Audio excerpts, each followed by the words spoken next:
Nuklearna elektrarna Krško je v novembru proizvedla 520 tisoč megavatnih ur bruto električne energije na izhodu generatorja oziroma je oddala v elektroenergetsko omrežje nekaj manj kot 495 tisoč megavatnih ur električne energije.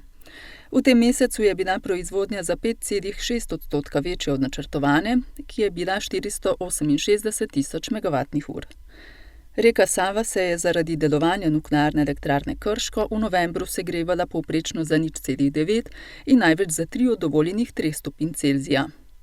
V tem mesecu so sicer uskladiščili 3,328 kubičnega metra nizko in srednje radioaktivnih odpadkov. V ponedeljek je v Mladinskem centru Sevnica potekalo medgeneracijsko druženje, ki je bilo namenjeno spoznavanju in povezovanju generacij. Organizatorji dogodka, KŠTM Sevnica, Zavod Sopotniki in Osnovna šola Sava Kladnika Sevnica so v prazničnem duhu za osnovnošolce, uporabnike storitve brezplačnega prevoza za starejše in prostovoljce pripravili program zabavnih in družabnih iger. Med igranjem iger so se udeleženci dogodka med seboj najprej bolje spoznali, nato pa so skupnimi močmi ustvarili namišljeno praznično pripoved, pri čemer so se morali v veliki meri zanesti na lastno domišljijo in iznajdljivost. V začetku veselega decembra so se v radeški knjižnici marsikje ustavili občudujoči pogledi na ročno izdelane unikatne dekorativne izdelke.